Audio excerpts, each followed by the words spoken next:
தேர்தல் நேரத்தில் கடைசி நேரத்தில் சொல்லப்பட்ட வாக்குறுதிகள் அவசரமாக வாக்கு வங்கியை மையப்படுத்தி நிறைவேற்றப்படுகிறது. மாறாக 2022 நிறைவேற்றப்பட்டதாக சொல்லப்பட்டதற்கு பிறகு நிறைய வாக்குறுதிகள் நிறைவேற்றப்படவே இல்லை அப்படிங்கிற ஒரு குற்றச்சாட்டை திரு ஸ்ரீகாந்த் முன்வைக்கிறார்.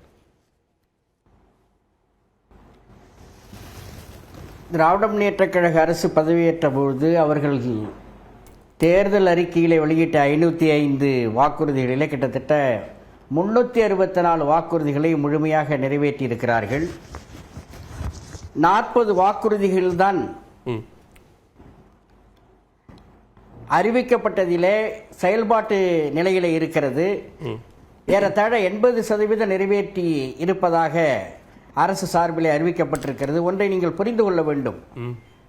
தேர்தல் அறிக்கையிலே சொல்லப்படாத திட்டங்கள், மக்கள் நல திட்டங்கள், அதில் முதலமைச்சருடைய காலை உணவு திட்டமாக இருந்தாலும் சரி, புதுமைப்பெண் திட்டமாக இருந்தாலும் சரி, நான் முதவன் திட்டமாக இருந்தாலும் சரி, இப்படி பல மக்கள் நல திட்டங்களை, தேர்தல் அறிக்கையில் அறிவிக்கப்படாத பல நல்ல திட்டங்களை, மக்களுக்கு தேவையான அந்த திட்டங்களை நடைமுறைப்படுத்தி தமிழ்நாட்டு மக்கள் இன்றைக்கு அந்த மக்கள் பயனடையக்கூடிய திட்டங்களை நிறைவேற்றி இருக்கிறதிலே இந்த திராவிட முன்னேற்ற கழக அரசு என்பதிலே எந்த சந்தேகமும் இருக்க முடியாது. இன்னொன்று, சட்டமன்றத்தில் அறிவிக்கப்பட்ட தனிப்பட்ட அறிவிப்புகள் 8635 அறிவிப்புகள் முதலமைச்சராலே வெளியிடப்பட்டு அதிலே கிட்டத்தட்ட 4516 அறிவிப்புகள் முழுமையாக முடிவடைந்திருக்கின்றன இந்த 4.5 ஆண்டு காலத்தில்.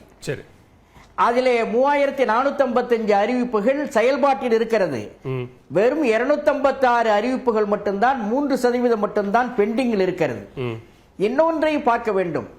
இந்த 4.5 வருட கால ஆட்சியினுடைய நிலை என்ன என்பதை மத்திய அரசாங்கத்தினுடைய நிதி ஆயோக் அது வெளியிட்டிருக்கிற புள்ளி விவரம், ஒரு வளர்ச்சி, ஒரு மாநிலத்தினுடைய வளர்ச்சி எப்படி இருக்கிறது, பல குறியீடுகளில், கல்வியாக இருந்தாலும் சுகாதாரமாக இருந்தாலும், இந்த குறியீடுகளிலே பல மாநிலங்களை காட்டிலும் தமிழ்நாடு எவ்வளவு உயரத்தில் இருக்கிறது என்பதை நிதி ஆயோக், ஒன்றிய அரசினுடைய நிதி ஆயோக்கே அறிவித்திருக்கிறது.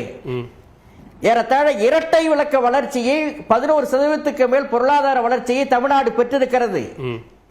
நிலப்பரப்பிலே, இந்திய நிலப்பரப்பிலே தமிழ்நாடு வெறும் 4%, மக்கள் தொகையிலே வெறும் 6%. ஆனால் தேசிய உள்நாட்டு உற்பத்திக்கு தமிழ்நாட்டினுடைய பங்களிப்பு 9.21%, ஏறத்தாழ 10%.